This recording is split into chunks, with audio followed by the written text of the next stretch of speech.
السميع العليم أعوذ بالله من الشيطان اللعين الرجيم بسم الله الرحمن الرحيم الحمد لله رب العالمين والعاقبة للمتقين والجنة للموحدين والنار للعاصين ثم الصلاة والسلام والتحية والإكرام على الرسول المصدق والمصطفى الأمجد أبي القاسم المصطفى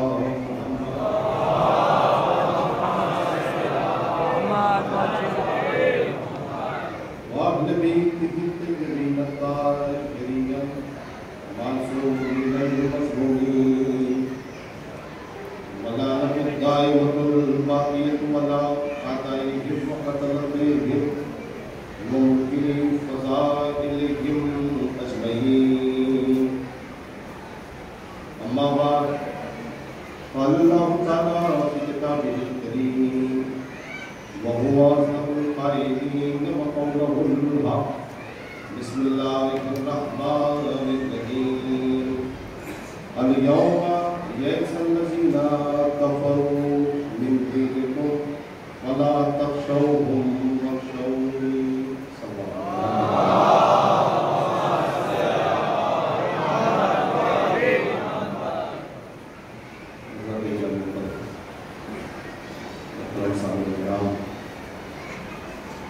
الحمدللہ بخوبی گفتگو آپ تک پہنچ کی رہی ہے اور آپ حضرات بخوبی اسے سماعت بھی کر رہے ہیں. دیکھیے یہ ماشاءاللہ مستقل طور پر آپ کی شرکت اس بات کا ثبوت ہے کہ آپ اجر رسالت کو مکمل طور پر ادا کرنا چاہتے ہیں. اب یہ دور ایسا ہے ماشاءاللہ آن لائن کا کہ جس کے کچھ فائدے بھی ہیں اور کچھ نقصانات بھی ہیں. سب سے پہلے میں فائدہ بتاؤں, نقصان کا ذکر بعد میں کرنا چاہیے. اس آن لائن کا سب سے بڑا فائدہ یہ ہے کہ جو مجلس میں شریک نہ ہو, میں پاس والوں کی بات نہیں کر رہا ہوں, دور والوں کی بات, جو مجلس میں شریک نہ ہو اور دور ہو وہ بآسانی مجلس کو دیکھ سکتا ہے, سن سکتا ہے. اور نقصان کیا ہے؟ نقصان یہ ہے کہ پاس رہ کے بھی مجلس میں شریک نہیں ہو پاتا. یہ سب سے بڑا نقصان ہے آن لائن کا. دیکھیے ہر چیز کا اپنا الگ ثواب ہے. یہ ہمارے جو برادران اور نوجوان رستے میں ہے وہ بھی آ جائیں, ایک دو لفظ آپ کی خدمت میں کہہ دوں جلدی سے. ہر چیز کا اپنا ثواب ہے اور ثواب بھی ہے,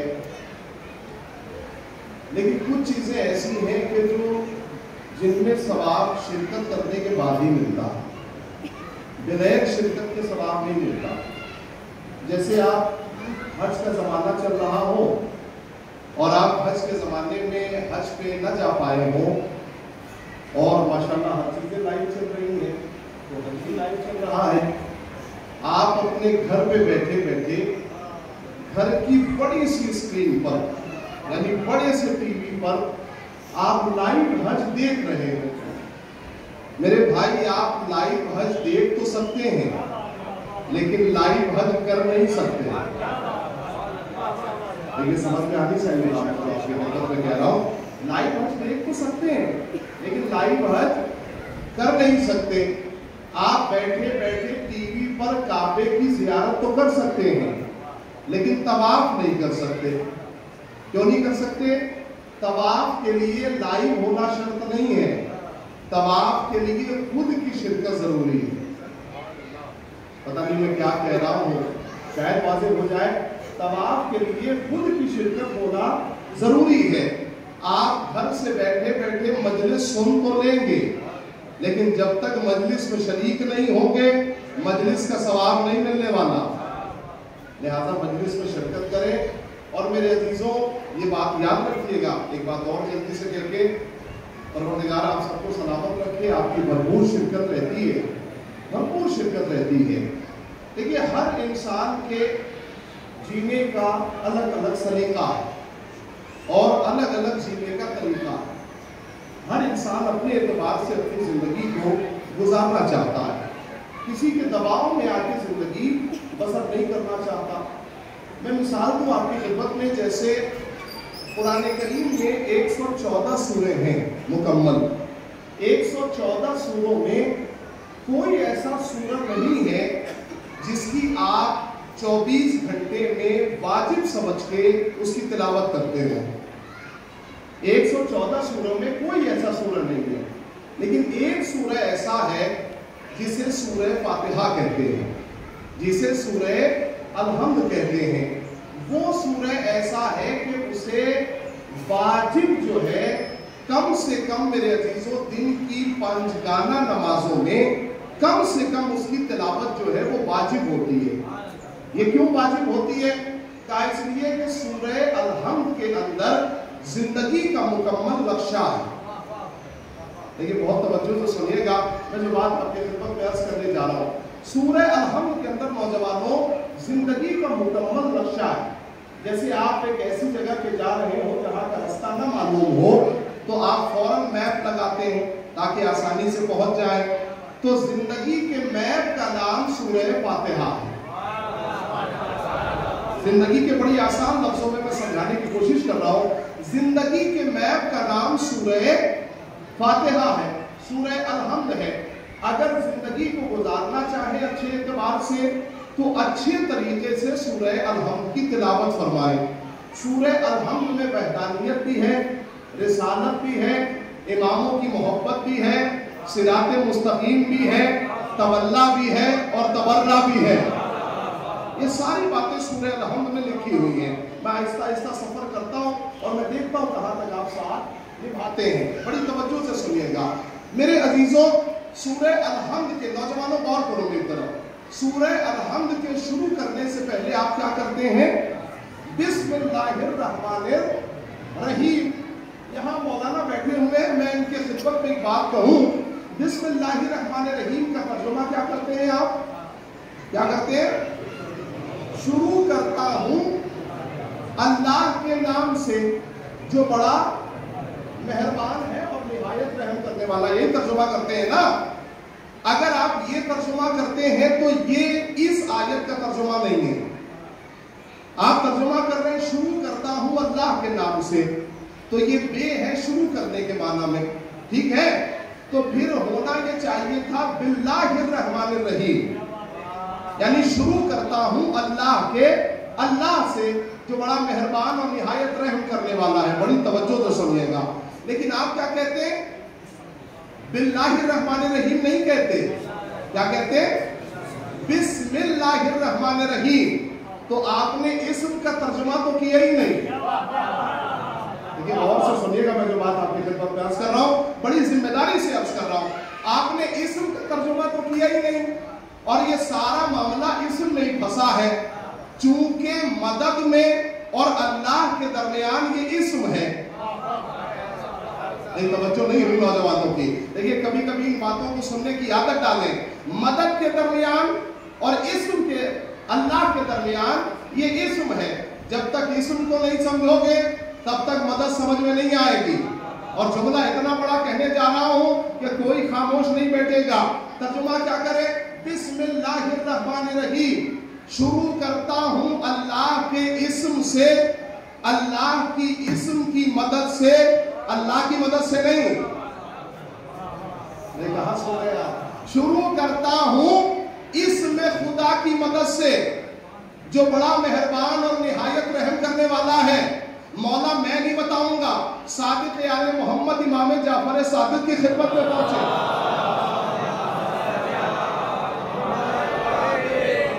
بھرپور توجہ کیجیے گا، مولا کی خدمت میں پہنچے اور پہنچ کے کہا مولا یہ اسم کیا کیا ہے جس کی مدد سے کہا جا رہا ہے کہ شروع کرتا ہوں اسم خدا کی مدد سے؟ یہ اسم خدا کیا ہے؟ مولا امام صادق نے کہا نحنو اسماء اللہ، ہم ہیں خدا کا اسم۔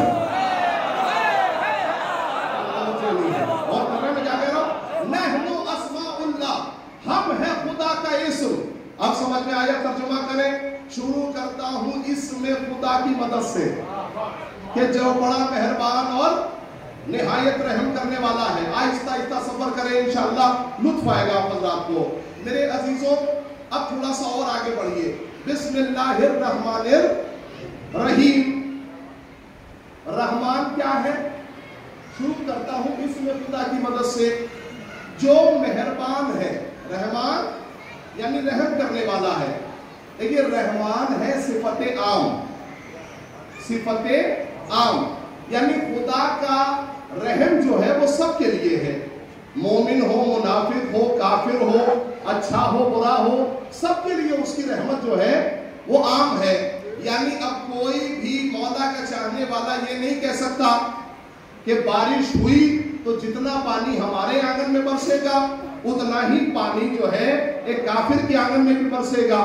کیوں؟ اس لیے کہ خدا رحمان ہے، تو جتنا رحم ہمارے ساتھ ہے اتنا ہی رحم اس کے ساتھ ہے۔ اب کوئی بندہ یہ اللہ سے شکایت نہیں کر سکتا کہ میں نمازیں زیادہ پڑھتا ہوں، فلاں کم پڑھتا ہے، تو میری سیلری کم کیوں ہے؟ نہیں، میری بات سمجھ رہے میں کیا کہہ رہا ہوں؟ بھائی میں نمازیں زیادہ پڑھتا ہوں، میں روزے زیادہ رکھتا ہوں، میں حج پہ زیادہ آتا ہوں، میں آستانے میں زیادہ جاتا ہوں، تو میری سیلری کم کیوں ہے؟ فلاں کی زیادہ کیوں ہے؟ کہا اس لیے کہ اللہ رحمان ہے، اس کا رحم سب کے لیے عام ہے۔ توجہ ہے آپ حضرات کی؟ میرے عزیزوں نوجوانوں ایک جملہ یاد رکھنا، کبھی بھی نماز مزدوری سمجھ کے مت پڑھنا۔ نماز کو جب بھی پڑھنا اللہ سے قریب ہونے کے لیے پڑھنا، اس لیے کہ جو نماز مزدوری سمجھ کے کرتا ہے وہ انسان نہیں ہوتا، شیطان ہوتا ہے۔ جو نماز مزدوری سمجھ کے کر رہا بھائی اللہ سے قربت کے لیے نہیں کر رہا، وہ کیا ہے؟ وہ انسان نہیں ہے، وہ شیطان ہے۔ لیکن آپ نے رحمان کا ترجمہ تو سن لیا کہ اللہ رحمان ہے، لیکن رحمان کے ساتھ ساتھ رحیم بھی ہے۔ اب میں دیکھنا چاہتا ہوں کیسے سنیے گا۔ رحمان کے ساتھ ساتھ رحیم بھی ہے۔ اب یہ صفت عام نہیں ہے، یہ صفت خاص ہے۔ اللہ سب کے لیے رحیم نہیں ہے، خاص لوگوں کے لیے رحیم ہے۔ کیوں؟ اس لیے کہ اللہ سب کو عاشق علی نہیں بناتا۔ یہ صفت جو ہے وہ خاص ہے۔ اللہ سب کو حسینی نہیں بناتا، اللہ سب کو امام مہدی کا سپاہی نہیں بناتا۔ یہ صفت خاص لوگوں کے لیے ہے۔ بھرپور توجہ نوجوانوں، یہ صفت خاص لوگوں کے لیے ہے۔ اللہ سب کو فرش پہ آنے کی اجازت نہیں دیتا۔ نہیں وہ تو بچے نہیں ہوئے، میں کیا کہہ رہا ہوں؟ اللہ سب کو فرش امام حسین پہ نہیں بلاتا۔ جب فرش پہ نہ آ پاؤ، جس دن مجلس پہ شرکت نہ کر پاؤ، اس دن ضرور سوچنا کہ دن میں کون سا کھانا کھایا تھا جس نے فرش پہ آنے سے منع کر دیا۔ لہذا اللہ رحیم ہے، رحمان کے ساتھ ساتھ رحیم ہے۔ یہ صفت اس کی خاص ہے۔ اللہ سب پہ مہربان نہیں ہوتا، خاص لوگوں پہ مہربان ہوتا ہے۔ نوجوانوں جملہ سنیں، اللہ سب پہ مہربان نہیں ہوتا، یہ صفت اس کی خاص ہے۔ اور خاص کیا ہے؟ کوئی 86 برس کا بوڑھا اتنا توانا نہیں ہوتا۔ سنیں جملہ، کوئی 86 برس کا بوڑھا اتنا مضبوط نہیں ہوتا کہ ایک ہاتھ جنگ میں شہید بھی ہو جائے تو ایک ہاتھ کی طاقت سے امریکہ اور اسرائیل کا پسینہ اتار دے۔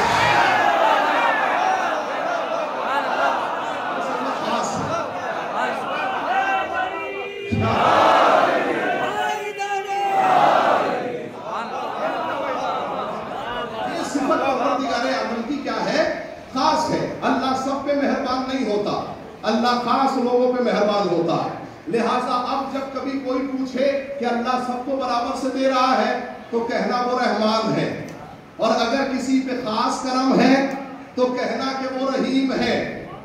نہیں، توجہ سے سنیں میں کیا کہہ رہا ہوں، کہنا کہ وہ رحیم ہے۔ ساری دنیا یہ کہہ رہی تھی، توجہ سے سنیے، اللہ رحیم ہے، کیا ہے خاص پروردگار عالم کا؟ ساری دنیا یہ کہہ رہی تھی کہ خامنائی صاحب بنکروں میں چھپ گئے ہیں، خامنائی صاحب بنکروں میں چھپ گئے ہیں۔ خامنائی صاحب نے پورے ایران کو اور کم سے کم پورے تہران میں نماز جمعہ کا اعلان کر کے بتایا کہ ہم علی والے ہیں، بنکروں میں نہیں جاتے۔ جملہ سنیں، ہم علی والے ہیں، بنکروں میں نہیں جاتے۔ پورے تہران میں جیسے ہی اعلان کیا، لاکھوں لوگ نماز جمعہ میں شریک ہو کے بتایا کہ ہم بھاگنے والوں کی اولاد نہیں ہیں۔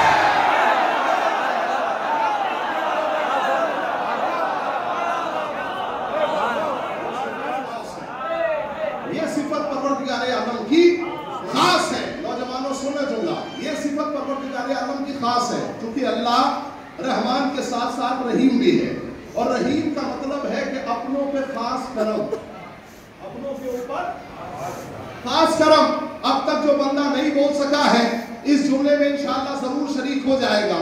غور سے سننا، میں بزرگوں سے دعائیں چاہتا ہوں، نوجوانوں سے داد چاہتا ہوں، نوجوانوں کی ڈیوٹی بڑھا رہا ہوں اس جملے کے اوپر۔ ساری دنیا کہنے لگی اور خود اسرائیل نے کہا اتنا بڑا حملہ ہوگا کہ تاریخ یاد کرے گی، اتنا بڑا حملہ ہوگا کہ تاریخ یاد کرے گی۔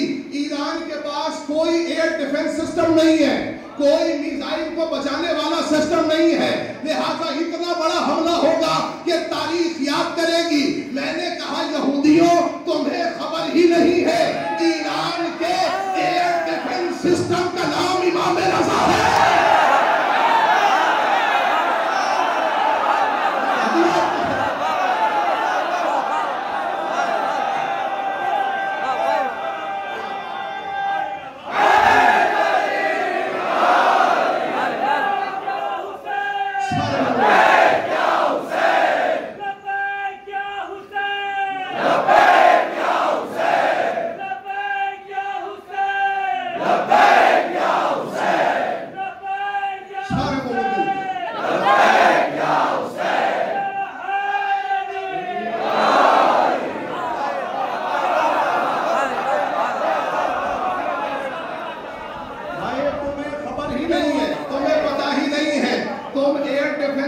دیکھ رہے ہو ایران کے ایئر ڈیفنس سسٹم کا نام کیا ہے؟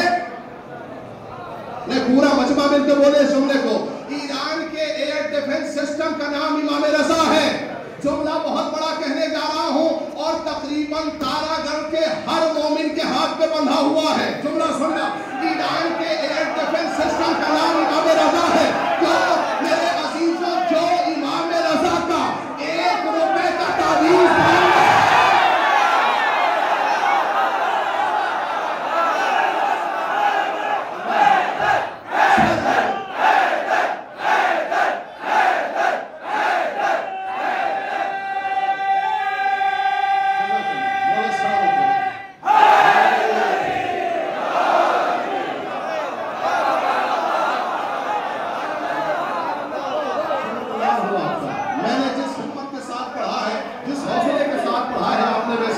کر لیا۔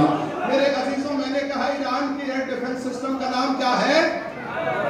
امام رضا ہے۔ 1 روپے کا تعویذ جو باندھ لے وہ اس حوصلے کے ساتھ باندھتا ہے کہ جس سلامتی کے ساتھ جاتا ہے اسی سلامتی کے ساتھ واپس آتا ہے۔ یہ کمال ہے اس 1 روپے کی تعویذ کا۔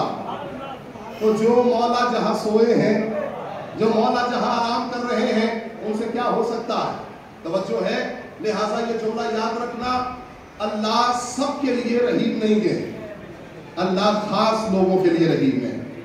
اللہ رحمان ہے سب کے لیے، لیکن رحیم کس کے لیے ہے؟ خاص لوگوں کے لیے ہے۔ میں سلسلے کو آگے بڑھاتا ہوں میرے عزیزوں۔ الحمدللہ ہے، بسم اللہ الرحمن الرحیم مکمل ہو گیا۔ میں ان الفاظ کو نہیں دہراؤں گا کہ جو الفاظ میں پڑھ چکا۔ الحمدللہ رب العالمین، تمام تعریفیں اس خدا کے لیے ہیں کہ جو